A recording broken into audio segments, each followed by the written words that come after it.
Bonjour à toutes et à tous et bienvenue à cette nouvelle conférence en ligne organisée par VK en partenariat avec la SMAC Assurance et la MNT. La SMAC Assurance est leader de l'assurance des collectivités territoriales. En complément de ces contrats d'assurance, elle développe une gamme de services et d'outils qui permettent aux décideurs territoriaux d'appréhender leurs risques et de mettre en place des plans d'action. La SMAC a édité notamment un guide des bonnes pratiques en matière de documents uniques et d'évaluation des risques professionnels, notre sujet de ce matin, dont le lien apparaît dans la page d'information de cette webconférence. La MNT, la Mutuelle nationale territoriale, est la première mutuelle des agents de services publics locaux en santé, comme en prévoyance. La MNT protège plus d'1 million de personnes. Elle accompagne ainsi les agents et les collectivités afin qu'elles et ils puissent exercer au mieux leur mission d'intérêt général. Alors ce matin, vous êtes nombreuses et nombreux à vous être inscrits pour suivre cette webconférence. La crise de la Covid-19 a mis à jour la nécessité pour les collectivités de mettre en place par tous les moyens pour préserver la santé et la sécurité de leurs agents et de pouvoir anticiper. Elle démontre également, cette crise, toute l'utilité des procédures pour adapter rapidement les conditions de travail à un contexte dégradé. Et le document unique fait partie des documents socles pour ce faire. Si le document unique de prévention des risques professionnels, ou DURP, plus communément dénommé via l'acronyme DU, est une obligation légale depuis 2001, pourtant, seulement un tiers des collectivités en sont dotées. Le DU est en effet généralement considéré comme un document ou un outil inutile, fastidieux, lourd, voire même comme une contrainte. Pourtant, et nous le verrons, à condition de le faire vivre, le document unique est un document efficace de prévention et de gestion des risques professionnels ainsi que de l'absentéisme. Alors cette webconférence sera également l'occasion de répondre à vos questions. Vous pourrez les poser via la fenêtre questions que vous pouvez voir en haut dans l'interface GoToWebinar sur la droite de votre écran, en haut à droite. Nos intervenants feront bien évidemment leur possible pour y répondre. Enfin, nous vous informons que cette conférence donnera lieu à un enregistrement. Il sera mis en ligne et le lien vous sera envoyé par mail dans les jours à venir. Quels sont donc les blocages, les difficultés ou à l'inverse, les leviers de l'élaboration d'un document unique? Comment en faire un véritable outil de de prévention et de gestion des accidents professionnels et de l'absentéisme? Quel est le rôle des managers? Quels bénéfices en tirent-ils? Pour parler de cela et répondre à ces questions, deux intervenants. Hortense Duroyer, bonjour. Tout au long de votre carrière, vous avez exercé en direction générale et en direction des ressources humaines de collectivités de moyenne et de grande taille.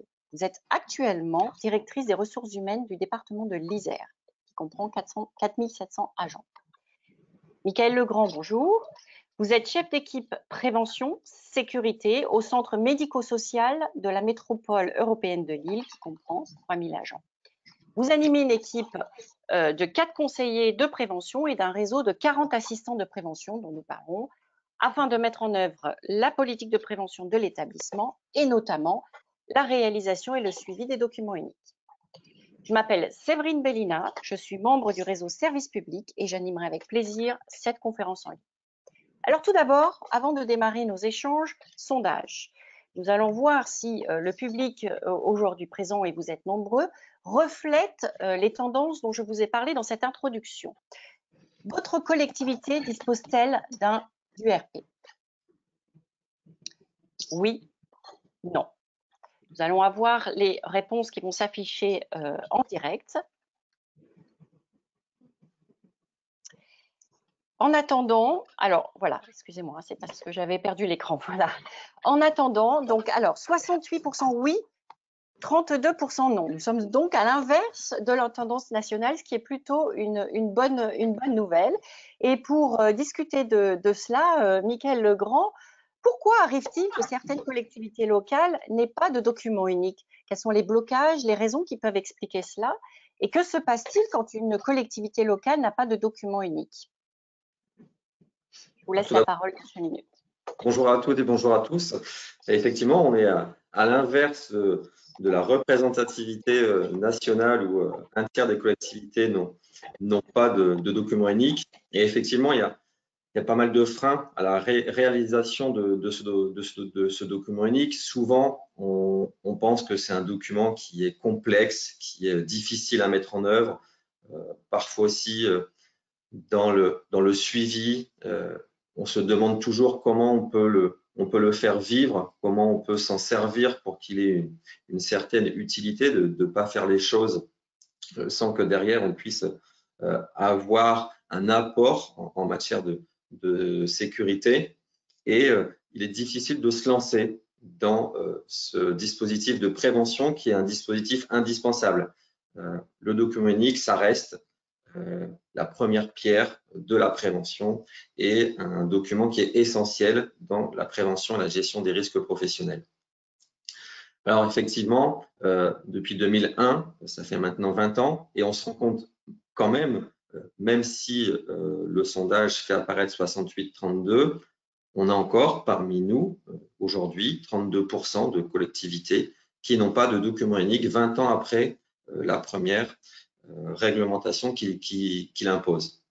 Donc, on pourra voir après comment justement favoriser ce document unique, comment le mettre en place de manière assez simple pour pouvoir justement éviter certains écueils et notamment en matière de responsabilité, parce que derrière ça, il y a quand même une responsabilité. Alors, outre le fait qu'une amende est possible en cas de non-document unique ou de non-mise à jour, la plus importante, le risque le plus important reste en cas d'accident du travail ou de maladie professionnelle, où là, effectivement, l'absence ou la mauvaise rédaction, parce qu'on peut aussi avoir une mauvaise rédaction avec certains oublis, là, ça peut entraîner la reconnaissance d'une faute inexcusable pour l'employeur.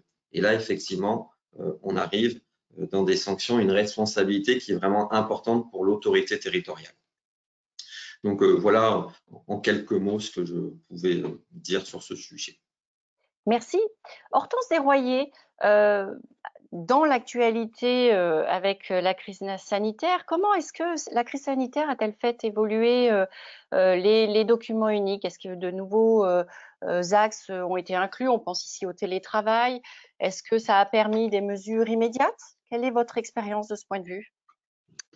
Oui, bonjour à tous. Je pense que la crise sanitaire a été effectivement une occasion de redonner une place aux documents uniques.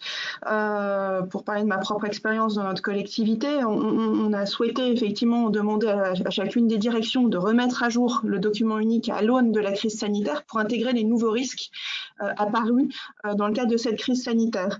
Pourquoi? Parce que du coup, c'était un moyen aussi d'avoir une traçabilité de tout le travail, de tout ce qu'on avait mis en place, les nouveaux protocoles, l'identification effectivement des risques qui sont apparus. On sait que malheureusement ce type de crise pourra se reproduire. Il était important qu'on ait ce référentiel au sein de la collectivité, encore une fois, qu'on intègre ces risques de manière durable à travers ce document de référence.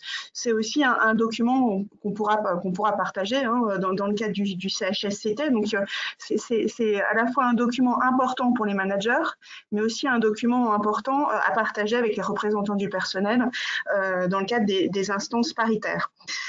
Je pense que le grand bénéfice de tout ça, enfin, ce document est finalement un prétexte pour prendre conscience finalement des nouveaux risques qui apparaissent et finalement une base de réflexion en équipe sur la manière dont on gère ces risques et comment on le prévient à travers la définition d'un plan d'action. Donc c'est certes un document qui peut apparaître complexe, mais qui a un vrai intérêt sur le plan managérial de discussion et d'échange avec les équipes.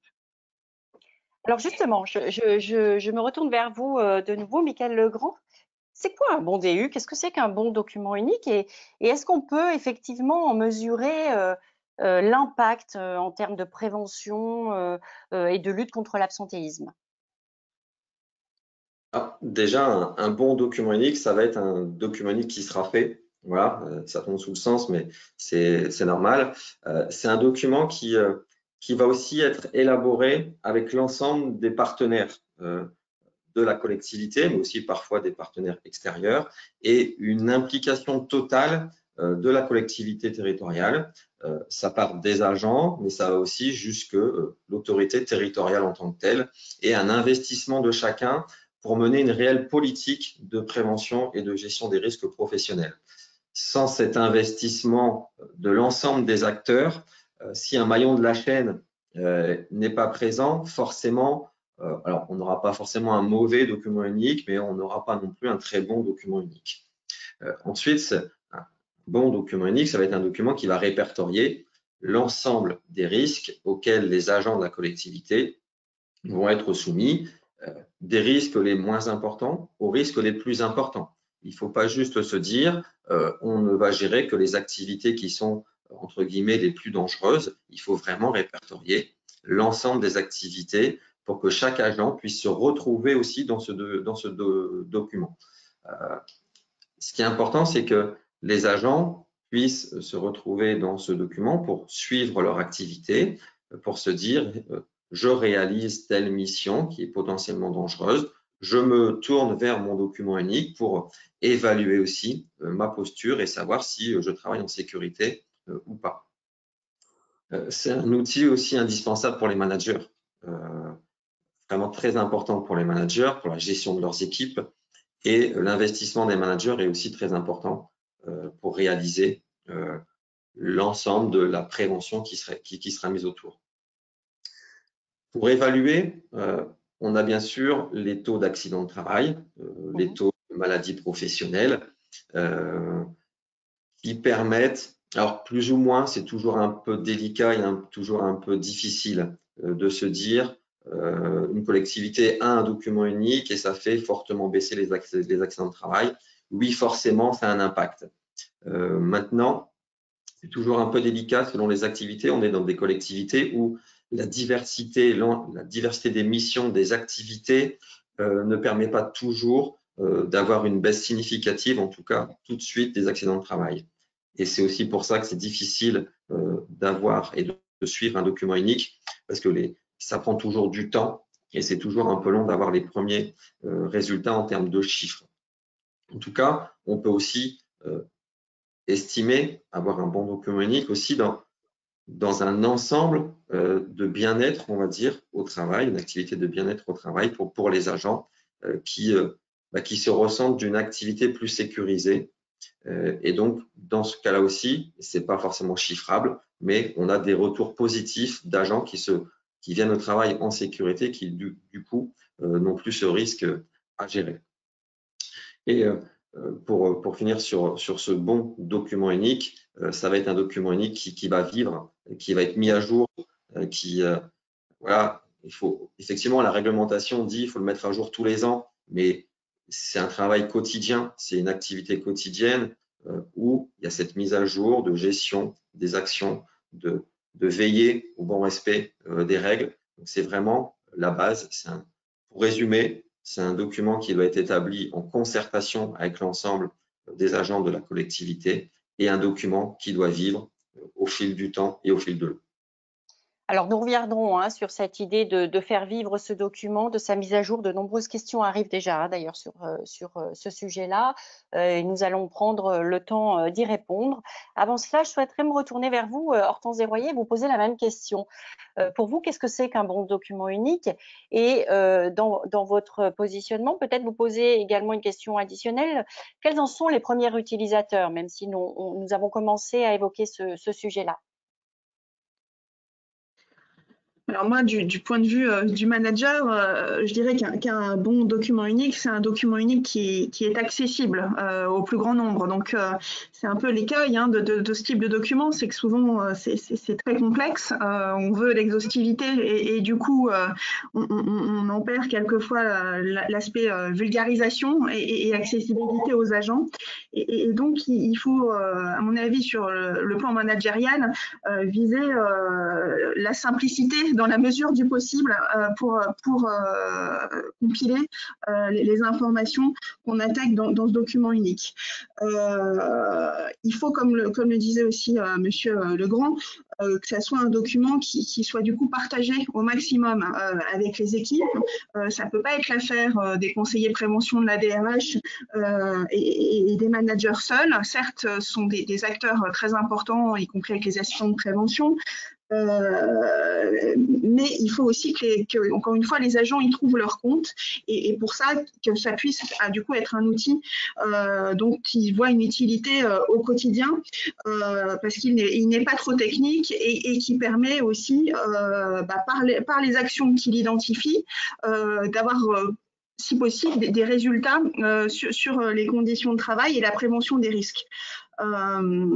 Un exemple, si un accident du travail se produit, ça serait bien effectivement qu'à l'aune du document unique, on regarde que le risque auquel était confronté l'agent dans le cadre de cet accident était bien identifié dans le cadre du document unique, et les actions, du coup, d'avoir une évaluation des actions qui avaient été définies pour voir si elles étaient adaptées ou au contraire si il manquait des choses et de faire en sorte que ces choses soient complétées pour que ce type d'accident ne se reproduise pas.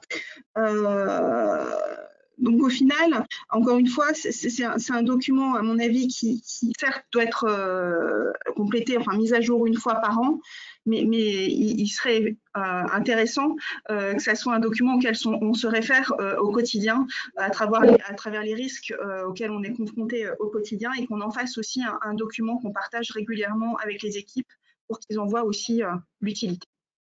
Merci. Avant de rentrer donc maintenant dans une partie, dans un second temps de cette webconférence où nous allons vraiment rentrer dans la méthodologie d'élaboration du document unique et de sa mise en œuvre, une question quand même qui ressort du public en lien avec vos premières interventions.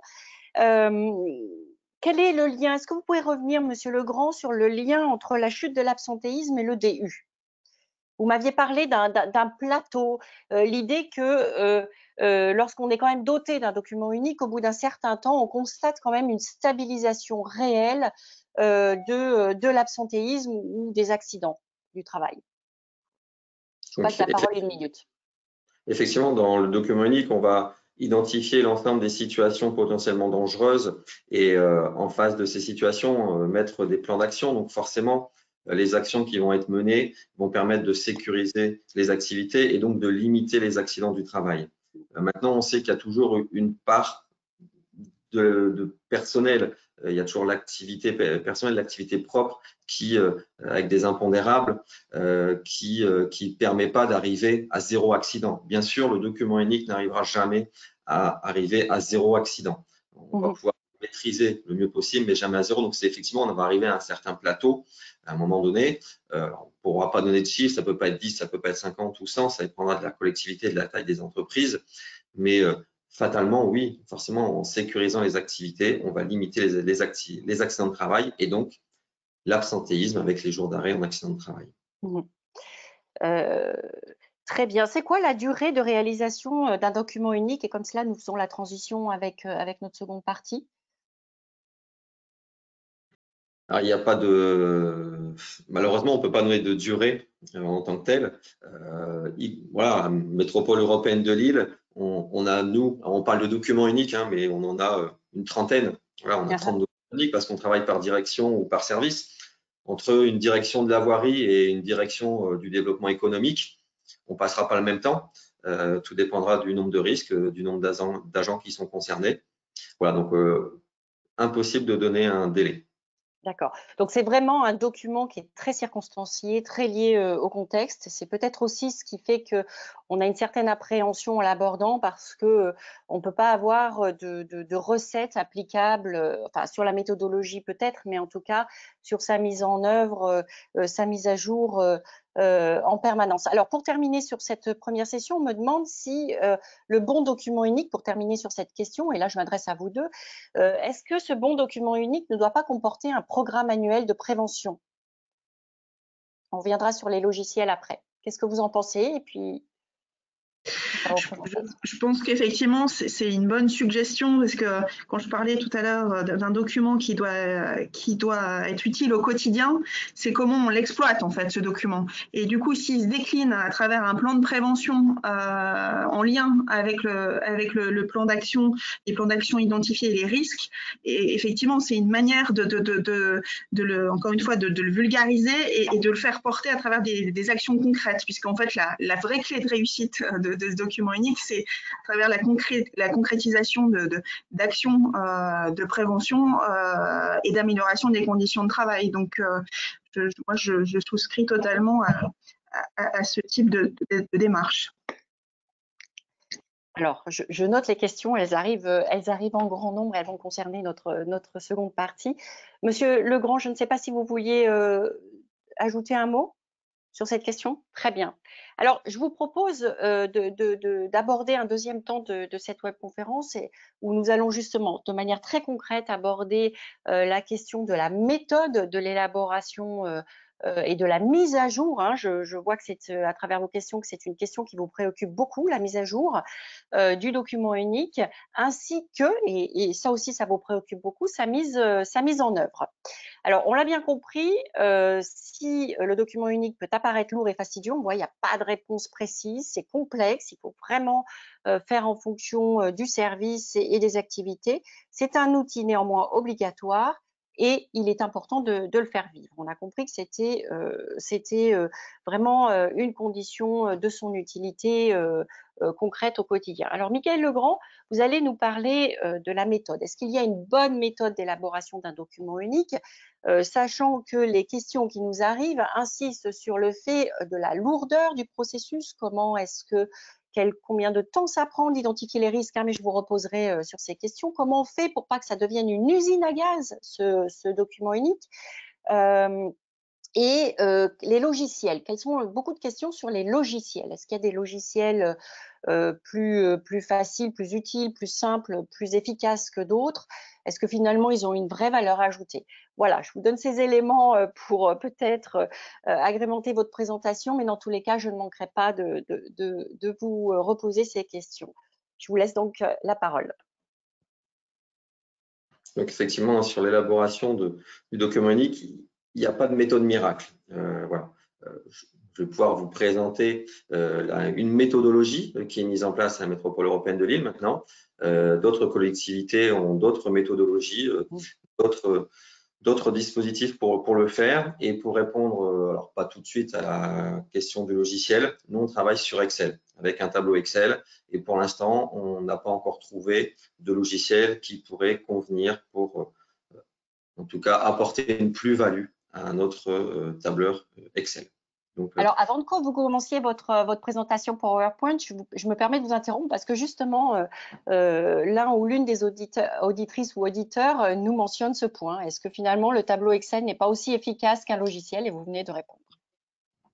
Voilà. En tout cas, nous, ça fait 20 ans qu'on utilise un tableur Excel. Ça fait 20 ans qu'on se pose la question et on se la pose encore. Donc, voilà. Alors, ce n'est pas la réponse définitive. Peut-être qu'on trouvera un jour une solution miracle, mais pour l'instant, il n'y a pas de solution miracle et l'Excel nous convient très bien et aussi pour la mise à jour, on pourra le voir après.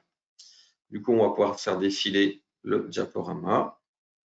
Donc déjà, un document unique, il y a des enjeux et des objectifs. Bien sûr, répondre aux obligations réglementaires, on l'a vu tout à l'heure, et potentiellement des amendes et en cas d'accident, faute inexcusable, ce qui n'est pas rien pour l'autorité territoriale. Autre objectif, c'est bien sûr de préserver la santé et la sécurité des agents, d'améliorer leurs conditions de travail, de sécuriser leurs activités pour éviter les accidents et donc diminuer l'absentéisme. En parallèle, on va réduire bien sûr la pénibilité des tâches, on va pouvoir optimiser l'utilisation de certains équipements, favoriser par exemple les équipements mécaniques, éviter les manutentions manuelles. Donc voilà, pouvoir améliorer le quotidien des agents, diminuer les nuisances. Ça peut aussi être avec certains outils qui vont peut-être parfois faire moins de bruit pour avoir une exposition au bruit qui soit plus acceptable. Réduire l'absentéisme, on l'a dit.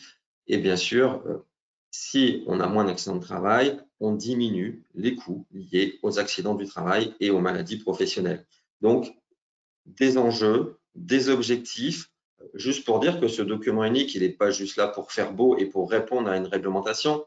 Certes, c'est obligatoire, mais derrière, il y a des vrais enjeux humains pour les agents qui travaillent dans la collectivité. On va encore passer à la diapo suivante. Alors, très vite, on l'a dit tout à l'heure, il y a différents acteurs. Alors, je pense que vous allez avoir le diaporama par la suite, donc vous pourrez effectivement regarder des acteurs internes, des acteurs externes. On parlait tout à l'heure du CHSCT, de l'autorité territoriale, des encadrants, des agents, un ACFI, agent chargé des fonctions d'inspection, qui va pouvoir aussi contrôler, des assistants et conseillers de prévention. Juste pour dire, on n'est pas seul pour réaliser ce document unique. Dans les collectivités, il n'y a peut-être pas forcément des assistants de prévention, des conseillers de prévention, mais il y a forcément des agents qui connaissent très bien leur activité, des managers aussi. Et donc, tous ces acteurs vont permettre de réaliser un document unique qui sera le plus facile et acceptable possible dans la gestion quotidienne. Je me permets de vous interrompre dans votre présentation parce que nous avons une question qui est très ciblée sur ce que vous venez de présenter. Pensez-vous, on nous fait part du fait que les collectivités sont démarchées pour l'élaboration des documents uniques. Et là, je pense que Madame Desroyer a aussi une opinion sur la question. Est-ce qu'il est préférable de réaliser le document unique en interne ou au contraire d'externaliser? Alors, là encore, il n'y a pas de solution miracle. Pour information, la métropole européenne de Lille, au tout début, les missions étaient externalisées. C'était un prestataire extérieur qui a participé à l'élaboration des documents uniques. Et c'est très vite, on a très vite laissé tomber et on a très vite élaboré ces documents en interne. Alors après, ça nous a pris aussi du temps, mais le prestataire extérieur n'a pas forcément la connaissance de la collectivité. Alors oui, il va connaître les missions, il peut très vite se rendre compte des missions, mais il n'a pas forcément la connaissance de la gestion administrative de la collectivité.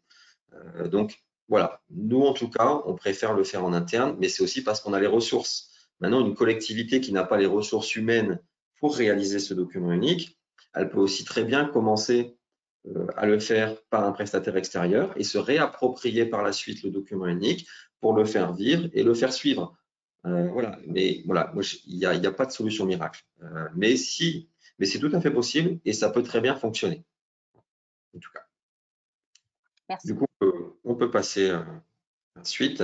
Donc, la finalité de ce document unique, ça va être effectivement d'établir des actions, un plan d'action. On parlait d'un plan pluriannuel de prévention, on est dedans, plan d'action de prévention, et de mettre en place, en face, des moyens nécessaires. Voilà, c'est exactement ce qu'on disait tout à l'heure, le plan de prévention pluriannuel, on est dedans. C'est effectivement la finalité de ce document unique. Diapo suivante. Alors, notre système d'élaboration à la métropole européenne de Lille, voilà, c'est celui-là, résumé en un schéma. Des entretiens avec les encadrants et les agents, des analyses de risque sur le terrain.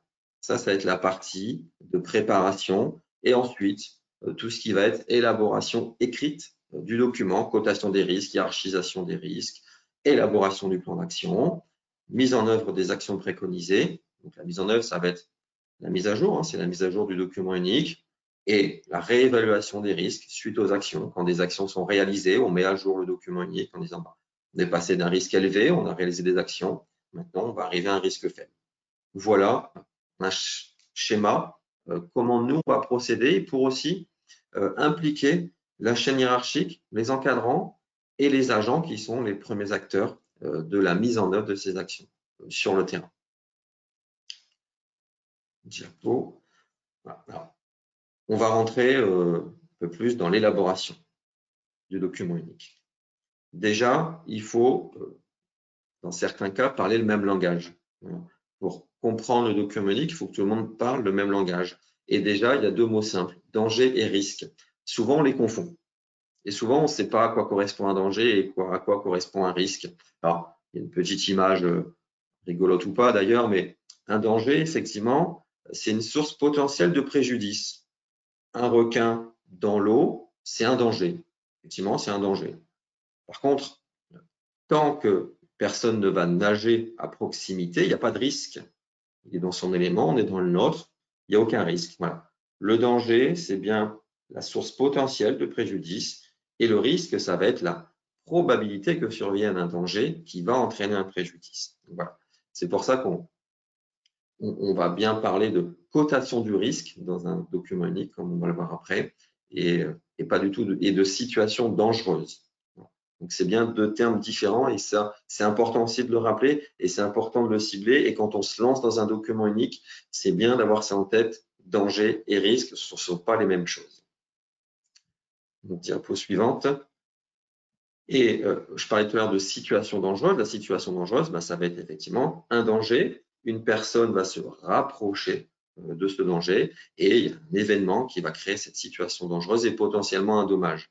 Là aussi, c'est toute l'analyse qui va porter sur ce document unique, en tout cas dans sa première partie, de répertorier l'ensemble des situations dangereuses. Donc, c'est de répertorier l'ensemble des dangers potentiels, de voir si on a des agents qui vont vers ce danger et potentiellement qui vont avoir un dommage. Diapo suivante. Alors, voilà. Là, c'est typiquement l'évaluation des risques. Donc, c'est la base du document unique d'évaluation des risques professionnels.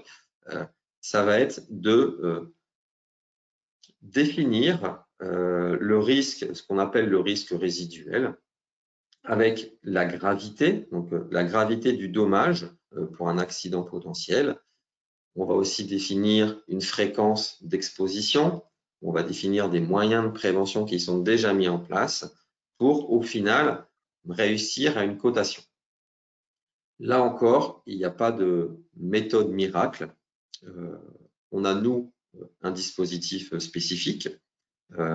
Il en existe, alors je ne vais pas dire autant qu'il y a de collectivités, parce que certaines reprennent le même, mais en tout cas, des dizaines et des centaines. On a choisi, nous, d'essayer de faire assez simple et de côté, sur 4 niveaux, certains utilisent que 3 niveaux. Mais là encore, il n'y a pas de solution miracle. Donc, ce qui est important, c'est on a une situation dangereuse. Il faut bien définir la gravité potentielle de l'accident. Est-ce que c'est un accident mortel ou est-ce que c'est un accident bénin ou même pas d'accident, possiblement.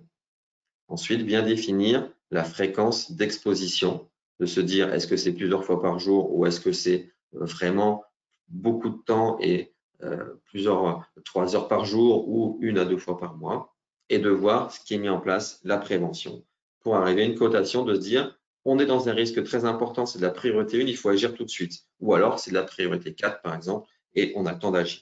Ce qui nous amène au tableau de la diapo suivante. Voilà, ça c'est un extrait de notre document unique. Là aussi, on part des risques les plus communs aux risques les plus spécifiques. Là, on a un exemple de risque commun. On a en première colonne la situation dangereuse, en deuxième colonne la cotation du risque, les mesures de prévention existantes en troisième colonne, une quatrième colonne avec les actions à mettre en œuvre qui vont nous donner le plan d'action et éventuellement le plan pluriannuel de prévention et la cotation du risque. Donc, alors, je me permets simplement d'intervenir parce que le temps court et nous avons beaucoup de questions. Juste pour mentionner, donc quelqu'un nous demandait s'il était possible finalement à l'issue du webinaire de transmettre un exemple de document unique. Donc là, ça tombe très bien. Vous présentez une diapositive et puis nous verrons si dans le mail d'envoi du lien du replay du webinaire, nous pouvons en ajouter d'autres. Il n'y a pas de souci, on pourra. Donc voilà un exemple simple d'une réalisation où finalement on peut se rendre compte que la démarche est assez simple, alors même si ça prend du temps, mais c'est assez simple et le visuel permet d'avoir un visuel assez simple et de pouvoir mettre en place les actions. Et pour finir, je pense que c'est la dernière. Donc voilà, en conclusion, voilà, c'est un enjeu majeur qui nécessite un engagement et une volonté forte de tous. On ne fait que dire ça depuis tout à l'heure. Et ça demande une prise en compte des aspects humains, techniques et organisationnels. Il ne faut pas oublier qu'il y a l'humain, la technique, ce qui est matériel, et l'organisation aussi sur lesquels on va pouvoir avoir un impact. Voilà. Merci beaucoup. Je vais passer la parole à Hortense Desroyer, mais avant, une question il y en a beaucoup, je les ai notées, on va passer le temps nécessaire. Une question très précise, quelqu'un nous dit, nous avons organisé notre DU par activité, je trouve que c'est répétitif. Est-ce qu'il vaut mieux le faire par risque? Qu'en pensez-vous? Quel est votre conseil en 30 secondes? Par activité. D'accord. Malgré l'aspect répétitif? Oui. Très bien, la réponse est claire. Alors, Hortense Desroyer, on va s'intéresser, vous allez vous intéresser et nous parler de la mise en œuvre du document unique. On va revenir sur les questions de méthodologie dans les questions. Alors, comment on fait en sorte que le document unique devienne un outil de gestion des risques et de prévention concrètement au quotidien pour les managers et les autres agents? Qu'est-ce qu'on leur demande aux managers? C'est quoi les blocages et les leviers? Et notamment, nous avons une question. Est-ce qu'on peut vraiment demander aux managers de s'impliquer dans l'élaboration et dans la mise en œuvre du document unique, aux managers et aux autres agents, sachant qu'ils ont autre chose à faire, qu'ils ont un métier et que ça prend beaucoup de temps? Alors, pour répondre à cette question, est-ce qu'on peut vraiment obliger les managers? Je pense qu'effectivement, il faut rappeler aux managers qu'ils sont les premiers responsables des conditions d'hygiène et sécurité de leurs équipes. Donc, ils ont effectivement cette obligation d'implication qui est normalement rappelée aussi dans les fiches fonctions de tous les chefs de service. Ça fait partie des incontournables. Et au-delà de cette obligation, enfin pour moi, j'y vois aussi un vrai levier pour eux de reconnaissance de leurs équipes, parce que prendre du temps pour discuter avec les équipes de leurs conditions de travail, des risques auxquels ils sont exposés, encore une fois, c'est un moyen de s'intéresser et de reconnaître les difficultés éventuelles, les manières d'y travailler ensemble. Donc, pour moi, je les vois aussi un levier managérial de proximité avec les équipes. Et pour ça, il ne faut pas hésiter effectivement à y prendre un peu de temps, encore une fois dans une approche très concrète, c'est de ne pas se limiter forcément à une réunion très institutionnelle ou avec un PowerPoint où on projette le document, mais plutôt de prendre du temps aussi pour aller sur le terrain avec les équipes pour voir concrètement de quoi on parle et d'être encore une fois au plus près des réalités de terrain des équipes. Donc, j'y vois un vrai bénéfice à la fois pour les agents, bien sûr, dans le cadre de la reconnaissance de leurs conditions de travail, mais aussi pour les managers qui peuvent aussi en faire un levier aussi pour des demandes d'aménagement de locaux ou des demandes de travaux. On peut, à travers le document unique, dire voilà, on a identifié telle difficulté, tel risque. Pour nous, l'intervention des services techniques ou des travaux est prioritaire au regard du risque qui est identifié. Donc, il y a vraiment ce double intérêt à la fois pour les agents et pour les managers dans l'organisation de leurs services et la reconnaissance des équipes.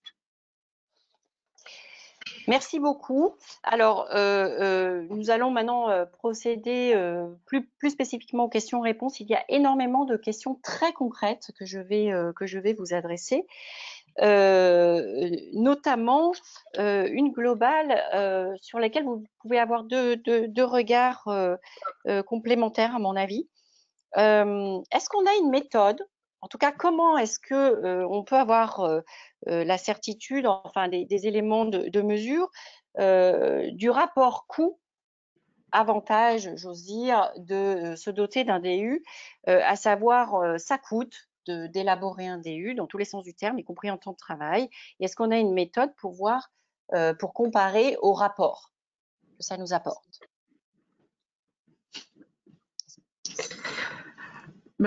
C'est un peu le même registre que tout à l'heure sur l'absentéisme. C'est vrai que c'est difficile d'avoir des indicateurs quantifiables sur le rapport investissement, retour sur investissement de la démarche, mais est-ce qu'il faut s'arrêter à ça? Est-ce que ce sont des indicateurs quantifiables qui font l'intérêt de la démarche? Je pense pas. Je pense que, comme je le disais tout à l'heure, c'est un levier managérial aussi et de reconnaissance, et ça, là aussi, comment on le mesure, je pense que c'est à travers le bien-être au sens large des équipes que ça peut ça peut se traduire. Mais là-dessus, je laisse aussi peut-être Monsieur Legrand compléter.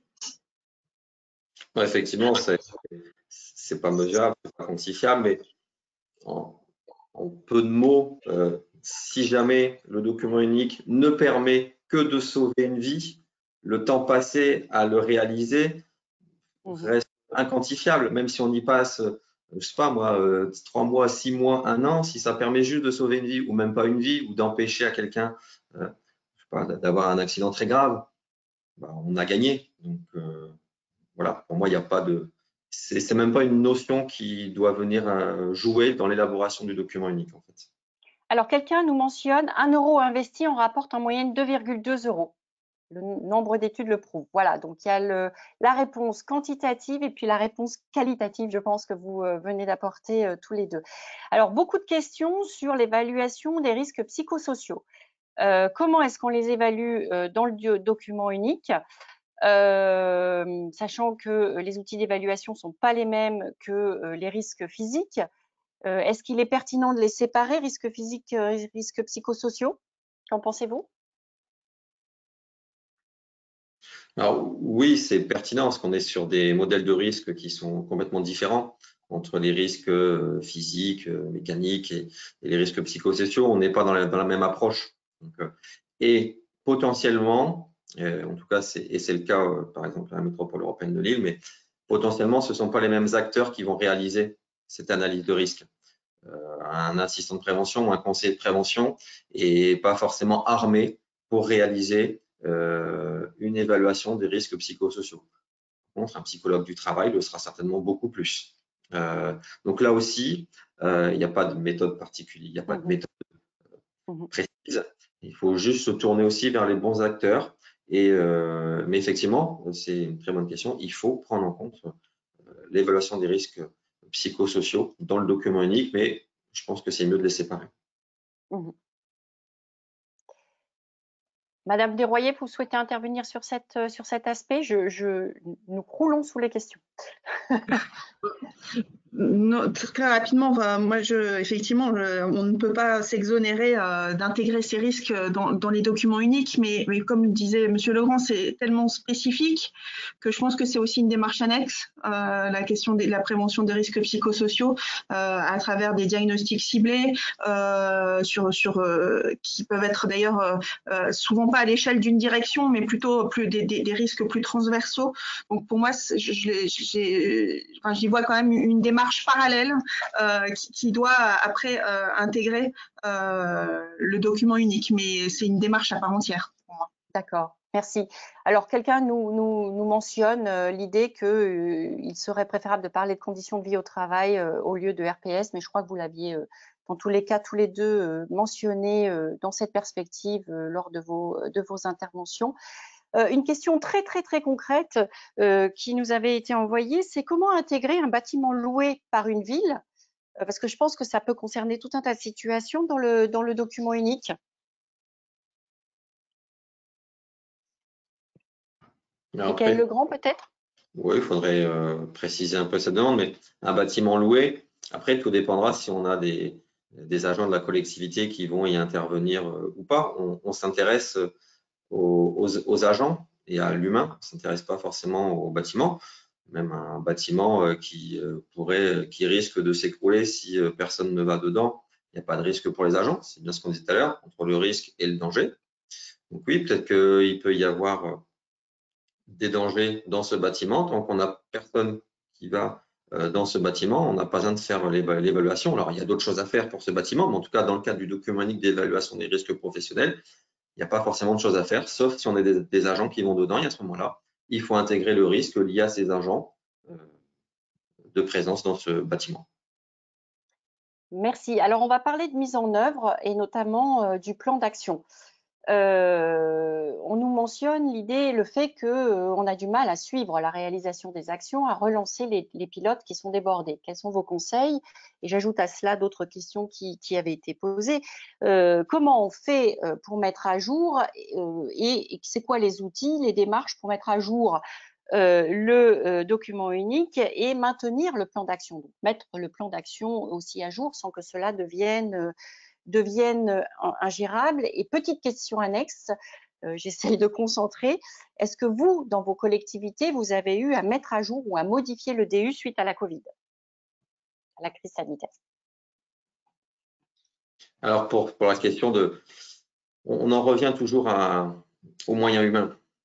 Effectivement, la mise à jour, elle peut très bien être faite aussi. Alors, si on a un réseau d'assistants de prévention, c'est très bien, parce que cette mise à jour, elle peut être faite aussi par le réseau des assistants de prévention, qui est chargé de la mise en œuvre des actions. Donc, cette mise à jour, elle se fait, c'est ce qu'on dit tout à l'heure, elle se fait au fil de l'eau. Il y a une action qui est réalisée. Nous, on a un tableau de suivi général de l'ensemble des actions. On met à jour ces actions. Alors, ça ne veut pas forcément dire que le document écrit, document unique, il est mis à jour, mais le plan d'action est mis à jour et c'est réalisé. Mais après, ça dépend aussi forcément des moyens humains. Au plus on a de moyens humains, forcément, au plus c'est facile. Voilà, on ne rien. Et au moins on a de moyens, au plus c'est difficile. Mais il faut essayer de trouver des petites parades. Il y a peut-être, sans parler d'assistants de prévention, des agents qui ont une appétence particulière sur la prévention et qui du coup peuvent aider à cette mise à jour ou à collaborer pour l'élaboration du document unique ou pour le suivi ou pour le faire suivre. Donc tout ça, c'est possible aussi. Pour revenir sur la Covid et sur cette pandémie qui nous est arrivée à tous comme ça sur la tête sans prévenir, oui, forcément, ça a un impact. Et là encore, pas de solution miracle. Certains ont pu mettre directement à jour leur document unique. Nous, c'est pas ce qu'on a fait. On a choisi de faire des annexes et de procéder par des protocoles particuliers. Chaque direction ou chaque service a élaboré des protocoles sanitaires particuliers pour répondre à cette crise sanitaire. Hortense Desroyers? Oui, j'adhère au fait qu'effectivement la mise à jour est d'autant plus facile quand on dispose de moyens pour le faire. Néanmoins, c'est pas la condition non plus suffisante, parce qu'une fois qu'on a les moyens, c'est-à-dire le réseau d'assistants de prévention, il faut aussi être en mesure de les animer et de faire en sorte qu'ils aient tout eux-mêmes les conditions de bonne mise en œuvre de leur mission. Donc, à la fois qu'ils aient les formations, qu'ils aient des réunions régulières pour bien formaliser les attentes qu'on a à leur égard. Donc, ça suppose pas mal finalement un rôle de coordination de ce réseau qui impacte, qui est le rôle plutôt de la DRH quand le service est rattaché à la DRH, mais en tout cas du service pilote de la prévention, pour s'assurer que la mise en œuvre sur les terrains soit bien au rendez-vous. Concernant le risque Covid, j'ai pu le dire dans le cadre de ma première intervention. Nous, effectivement, on a pris le parti de demander à ce que ça soit intégré dans le document unique, dans un souci de pérennisation et de traçabilité de tout ce qu'on avait fait dans le cadre de la crise sanitaire.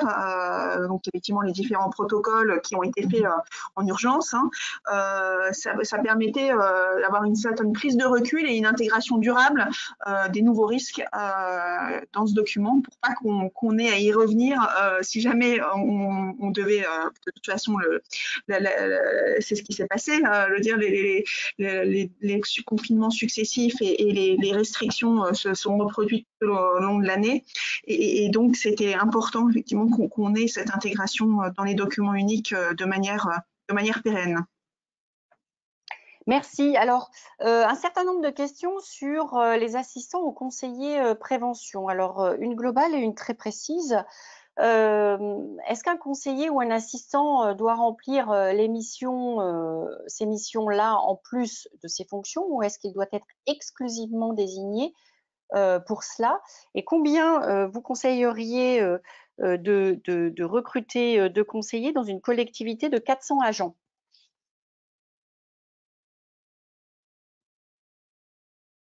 Monsieur Legrand, peut-être, pour commencer. Alors, effectivement, le temps alloué pour un conseiller de prévention, ça doit faire partie intégrante de son temps de travail, d'élaborer et de suivre les documents uniques. Alors effectivement, il n'y a pas que ça à faire, mais oui, il faut y consacrer beaucoup de temps, 50% du temps. Après, c'est difficile à dire encore une fois, tout dépendra des activités et de la démarche globale de prévention qui est mise en place. Après, pour donner un ordre d'idée, métropole européenne de Lille, 3000 agents. Après, mais ça dépend aussi des activités. Une équipe de 4 conseillers de prévention et un responsable de l'équipe. Donc 5 personnes chargées à temps complet de ces missions-là. Voilà. Donc, plus un réseau d'une quarantaine d'assistants de prévention qui, eux, travaillent en plus de leur mission quotidienne. Mais c'est difficile de donner des chiffres. En tout cas, 400, il faudrait au moins un conseiller de prévention. Madame Desroyers, vous avez quelque chose à ajouter sur ce point-là?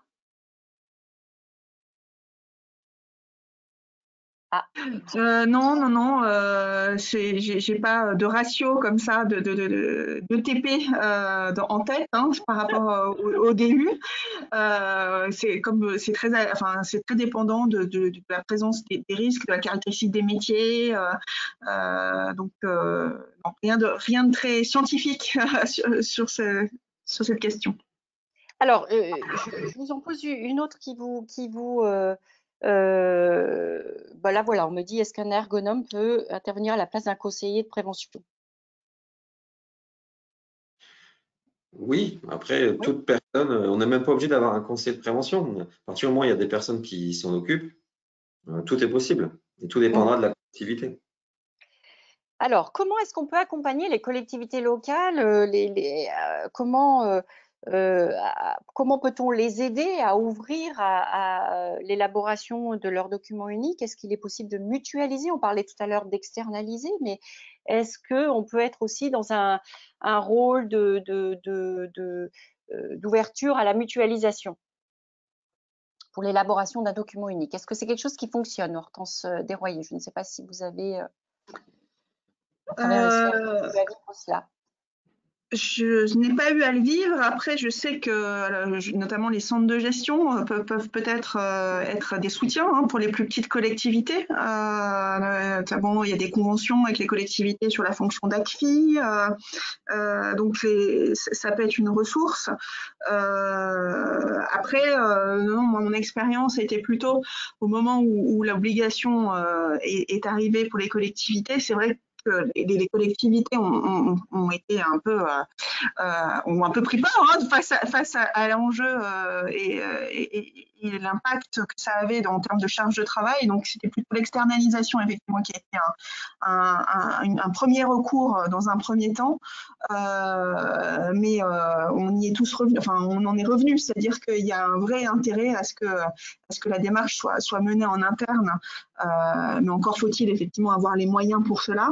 Mais j'imagine que la mutualisation entre collectivités peut être une solution. Encore faut-il l'organiser. Et ça, les centres de gestion peuvent peut-être aussi, encore une fois, être un levier. Sachant qu'en plus, si nous sommes adhérents si la collectivité est adhérente d'un centre de gestion, normalement, elle a accès au conseiller prévention du centre, à l'un des conseillers prévention du centre de gestion. Michael Legrand, je ne sais pas si vous voulez ajouter quelque chose à cet élément-là ou... Effectivement, je pense qu'il faut mieux se rapprocher du centre de gestion. Voilà. Moi, j'ai pas d'expérience de mutualisation entre les collectivités. Alors, plusieurs remarques ou questions mentionnent aussi le fait que certaines assurances, je mentionnais tout à l'heure l'outil développé par SMAC Assurance qui prend aussi en compte la culture des collectivités locales. Donc, on nous dit donc que des assurances développent des outils, des méthodes, des éléments d'accompagnement, notamment donc, pour les plans d'action et les EVRP. Qu'est-ce que vous en pensez? Est-ce que c'est des choses qui peuvent s'avérer utiles et efficaces? Est-ce que ce sont des compléments? Ça peut être un complément, oui, ça peut être un complément. Après, voilà, nous, on s'en sert pas forcément. On a nos propres outils et voilà. Après, tout dépend des collectivités. Après, ça peut être un vrai complément pour effectivement avancer sur les plans d'action et sur la communication aussi qu'on peut avoir autour de ce document unique. Mais là encore, il faut laisser le choix aux collectivités d'utiliser ou pas ces moyens qui sont mis à disposition, mais ça peut être un outil. Madame Desroyers, vous avez quelque chose à ajouter sur ce plan-là, ou je pose une ou deux dernières questions puisque nous arrivons quasiment à la fin de ce webinaire? Non, rien à ajouter sur ce sujet-là. Alors, une dernière question, je trouve, qui réouvre aussi. Alors, pourriez-vous revenir sur les points importants dans une démarche globale de prévention? Alors, je vous transmets la question puisque effectivement, nous sommes relancés sur cette question. Donc, les points importants de la démarche globale de prévention. Et Monsieur Legrand, vous aviez une question codée. Monsieur Legrand, pourriez-vous nous expliquer le P dans le GXFXP que vous avez présenté? Donc le P, c'est la prévention. C'est les moyens de prévention qui sont mis en place. Merci. Alors, quels sont les éléments importants dans une démarche globale de prévention? Et je pense que ça peut être un excellent moyen de terminer ce webinaire. Malheureusement, nous n'aurons pas pu répondre à toutes les questions de manière précise, mais je crois que nous avons quand même répondu aux axes globaux et à la majeure partie des questions qui ont été posées. Je vous laisse intervenir tous les deux à titre de mots conclusifs sur donc les points importants que vous retenez dans une démarche globale de prévention, et j'ajouterai qui permettent aussi d'éviter de faire du document unique une usine à gaz. Je veux bien commencer. Moi, je pense que une des clés de réussite d'une démarche de prévention, c'est son portage. Donc, portage au plus haut de la collectivité, donc avec une direction générale qui s'implique dans le sujet. Donc, notamment, si on revient à notre sujet du document unique, cette mise à jour annuelle, c'est bien qu'elle soit portée au plus haut pour que les directeurs, les chefs de service se sont investis de cette mission et que on en partage le sens aussi régulièrement auprès de tous les encadrants pour qu'ils en fassent un levier utile au quotidien de leurs agents. Il faut aussi du coup que cette démarche fasse l'objet d'une communication grand public, qu'il y ait aussi un enjeu de vulgarisation, comme je le disais tout à l'heure, donc avec une communication interne qui vienne donner des messages réguliers, assez simples et concrets sur le sujet, pour que ça s'intègre aussi dans le quotidien des agents. Et dernière clé de réussite, ce sont des managers qui s'impliquent aussi concrètement dans le sujet, comme je le disais tout à l'heure, en n'hésitant pas à aller sur le terrain pour discuter avec leurs agents de ces questions, et ne pas hésiter aussi à y aller par petits pas, c'est-à-dire que c'est une démarche qui est complexe, donc s'ils y arrivent à recenser 2-3 risques principaux, c'est déjà bien, et peut-être compléter au fil de l'eau, ne pas faire quelque chose de trop ambitieux au départ, mais privilégier la démarche, encore une fois, des petits pas pour au moins atteindre un premier objectif, puis un autre, et éviter de décourager tout le monde. Voilà. Merci beaucoup. Michaël Legrand, en 1 minute, avec en plus le défi de répondre à la question suivante: la mise à jour du DU doit-elle être validée au comité technique? Alors, pour ce qui est du DU en comité technique, alors la mise à jour, non, pas forcément, c'est le document unique qui doit passer en CHSCT. Après, les mises à jour, elles peuvent effectivement être aussi passées, mais pas forcément en comité technique. Pour ce qui est de la réussite, c'est l'investissement de tous. Voilà, je pense que Le message est passé depuis tout à l'heure. L'ensemble des acteurs, l'autorité territoriale, les managers, les agents, les préventeurs qui mettent en place tout ça. Et effectivement, de travailler petit pas par petit pas, voilà, de commencer pierre par pierre. Et c'est comme ça qu'on arrive aussi, au fil du temps, à construire un bon document unique et à avoir l'intégration de l'ensemble des agents de la collectivité et de pouvoir suivre tout ça de manière la plus simple et la plus efficace possible. Voilà. Merci. Alors malheureusement, nous arrivons à la fin du temps dont nous disposions pour cette webconférence. Nous allons devoir y mettre un terme. Pour tous ceux qui n'auraient pas eu réponse à leurs questions, VK continue à vous accompagner par le biais de son service VK Ligne Expert qui vous permet de poser directement vos questions d'ordre juridique. Je vous remercie. Je remercie particulièrement les participants Hortense Desroyer et Michael Grand, ainsi que SMAC l'assurance et la MNT. À très bientôt. Au revoir. Merci, bonne fin de journée.